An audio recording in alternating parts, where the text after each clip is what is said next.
every time Michelle Obama speaks, I think to myself, be careful here. You might need to turn down the radio. What a bitch. We have the former First Lady, Michelle Obama, who has a remarkable talent for seeming just perpetually ungrateful and full of grievance, which for somebody who was the First Lady for 8 years, I don't even know how many magazine covers, has her pick of which billionaire's $300 million yacht she chooses to vacation with her daughters on.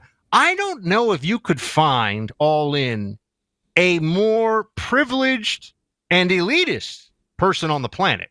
It would be very hard, right? Because, there's like Elon Musk is worth a ton of money, but Elon Musk is like sleeping on the floor of the Tesla factory, building all this stuff, big cost to his personal life. Some people hate him, obviously, because he allied with Trump. Michelle Obama, everywhere she goes, she is worshipped. Yes. Worshipped by elite society. And yet, when she talks about things like, for example, how she needed to have a celebrity-style glam team when she was in the White House, this is how she speaks of it. Play 8. I didn't really have that choice as First Lady. Of course, right? Yeah. Every day, every time I was up, as we called it, I was up for the public. Yes. And the days were long. So, as you mentioned, to save time. Yes. I know having a glam team, a trifecta, it feels like a luxury, but it was a time necessity. Yes. There's absolutely no way that I would be able to do my hair and makeup and have clothes ready that fit, because rare is the woman that can live off the rack. I know a lot of women who live off the rack, Clay. I know a lot, actually. Michelle Obama might be the person who should give the country more gratitude than anyone that has the least gratitude of anyone in public eye that I can see. And every time she speaks, I like her less. And I don't think I'm unique in that. She has been coddled. She's been protected. She has been told that she is incredibly accomplished and a uniquely transcendent figure, such that she decided that she needed to start her own podcast.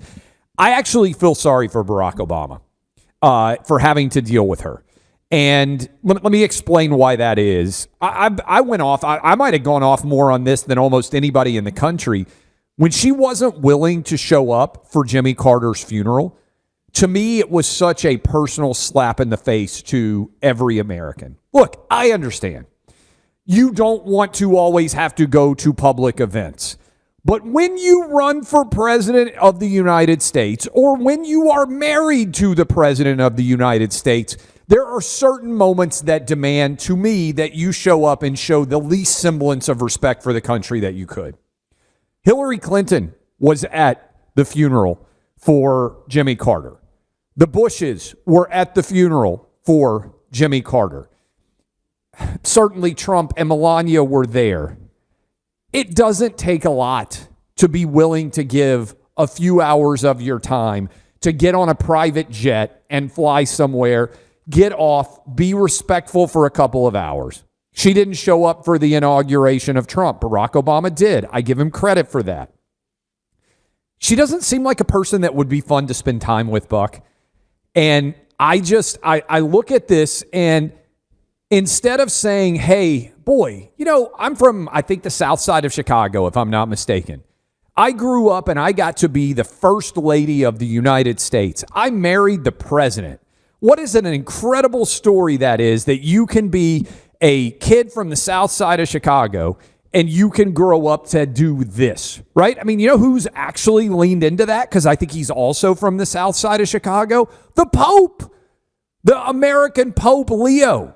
He's talked, I've seen quite a lot about how amazing it is that a kid who grew up on the south side of Chicago could ascend to become the Pope. Every time Michelle Obama speaks, I think to myself, be careful here. You might need to turn down the radio. What a bitch. What an ungrateful bitch Michelle Obama is. I was in New York all last week, and we had those awful, you know what I'm talking about? That comforter that is also mixed with the sheet, and it's like You either are way too cold if you take it off, or you're way too hot if you have it on. Like, you can't separate the two. I was so excited to get back home. We've got Cozy Earth on all the beds, all the kids' beds, the guest bedroom, where my wife and I sleep. We have got Cozy Earth, and they have incredible products. It doesn't matter what you are interested in checking out. Cozy Earth has the best products for you. And right now, as we sit here, tomorrow is 6 weeks until Christmas, I believe. Not to get you guys all nervous, but I believe we're about 6 weeks away from Christmas. You get 40% off everything if you go to CozyEarth.com right now and use the code CLAY. That's COZY Earth.com. My name Clay for 40% off. CozyEarth.com. My name Clay, CLAY. Get hooked up now, 40% off, just 6 weeks until Christmas. You're going to love all the products on there. Trust me, just go check it out for yourself. COZY, CozyEarth.com, code CLAY for 40% off everything.